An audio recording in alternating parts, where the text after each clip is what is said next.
আমার নির্যাতনেই মারা গেছে, নির্যাতন করে হত্যা করছে, নির্যাতন করে হত্যা করছে আমার ছেলেরে। আমি আর বিচার চাই, বিচার চাই, দুঃখ বিচার চাই।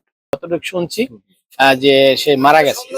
পরে আমি পরের দিন আমি আসছি সকালে, আসার পরে শুনতে পারলাম যে না, সে তো মারা যায় না, তার মেরে ফেলানো হয়েছে। হ্যাঁ, কিরম মেরেছে, তার ওর ওয়াইফ ছিল ওইখানে, আর কারা ছিল ঢাকায়, তো তারা থাকে, তা আমি তো আর সেটা জানি না। তো শুনছি ফ্যামিলিগত ভাবে কেউ কাছাকাছি ছিল না, তা একমাত্র তার একটা ছেলে আর তার ওয়াইফ থাকতো, এই তিনজনেই তারা থাকতো। তো মারলে তো অবশ্যই স্ত্রী মারছে বা তার কোনো সহযোগী নেছে, এটা আমার ধারণা আর কি। ছেলের বউরে দিয়েছি যে আমার সম্পদ লইয়া বউ সুখে থাক, ওরা শান্তিতে থাক। কিন্তু হ্যাঁ একটা কথা চলে যে আমি আমার মেয়েরা আর আমি ওখানে যাইতেই পারবো না।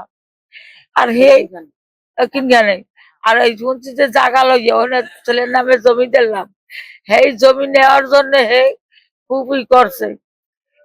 এইটুখানি আমি শুনছি। এরপরে আরে জেলেও আটকাইছে, আরো কোন আটকাইয়া এই সম্পদ বলে এই পোলার নামের জায়গা এনেছে। আসলে আমরা তো সবাই ঢাকার বাইরে থাকি, হ্যাঁ, আমরা তো জানি না।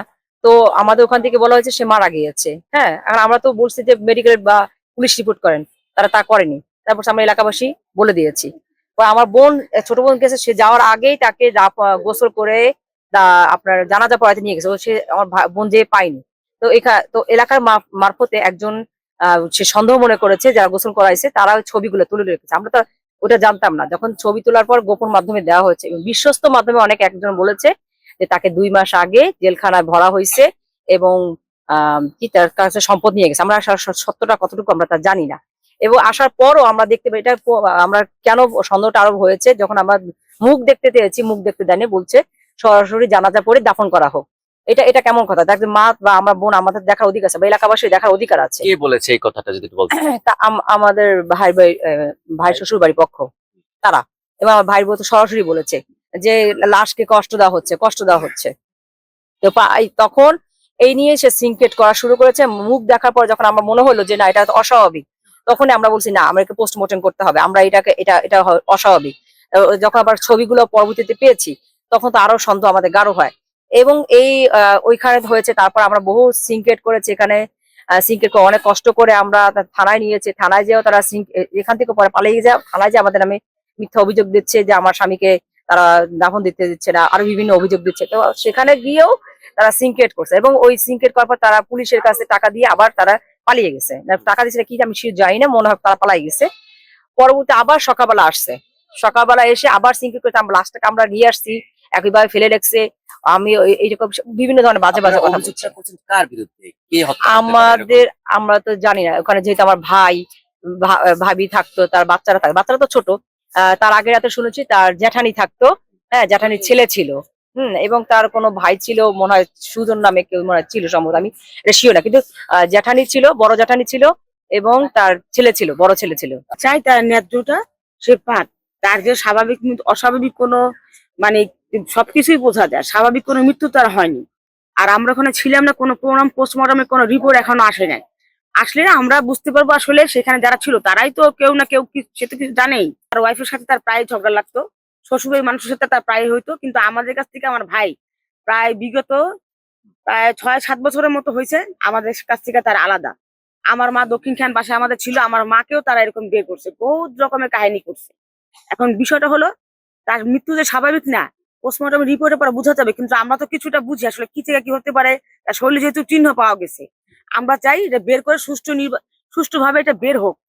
আর রিপোর্টে জানি কোনো ভুল না হয়, কোনো হেরফের না হয়। বয়স থেকে আমি তার কোথাও এখন পর্যন্ত কোনো গ্যাঞ্জাম দেখি নাই, কারোর সাথে কোনো ঝগড়াঝাটি বা কারোর সাথে তুই বললে কথা বলছে এভাবেও দেখি নাই। সবার সাথে মিষ্টি ব্যবহার ছিল। সে ঢাকা থেকে আসতো, সবারই জনপ্রিয়, তার দলবল নির্বিশেষে। তো এমন একটি লোকের আসলে এটা আমার দ্বারা খুবই বলতেও আমার খারাপ লাগতেছে, কারণ একসাথে আমার বয়সে সবার প্রায়। সো এই এলাকারে আমাদের আত্মীয় স্বজনের বাঁধনের ভিতরে বিবাহ হয়েছে। তো এইভাবে আমরা শুনছি যে সে ওখানে ইন্তেকাল করেছে, কিন্তু সঠিক কথার ভিতরেই মানে সম্পূর্ণ অগুছানো আনসোশাল সিস্টেমের মনে হচ্ছে। তারপরে আমরা আমাদের এলাকাবাসী বা তাদের ফ্যামিলিকেও এর তেমনটা বার্ডেন চাপা নাই, কারণ যে আসলে সঠিক তদন্তটা জানার পরে তার একটা কিছু বলবে। আমরা বুঝি যে অপমৃত্যু ঘটাইছে, আপনারা কি চান? আমরা বিচার চাই। আমরা প্রশাসনের কাছে দাবি চাই, আমাদের মামলাটা নেওয়া হোক। আমাদের মামলাটা নেয় না, আমাদের শুধু ঘুরাচ্ছে। এই বলো ওইখানে যাও, ও বলো ওইখানে যাও, এই বলে আমরা পারবো না। সুরাত আলা রিপোর্টটা যে দিবে সেটা পর্যন্ত আমরা পাইনি। হ্যাঁ, তাদের 4 ভাই পুলিশ, সেটা একটা প্রভাব দেখাইতেছে। এই আমাদের একটা মানে ইনডাইরেক্টলি আমাদের একটা হুমকি দিতেছে।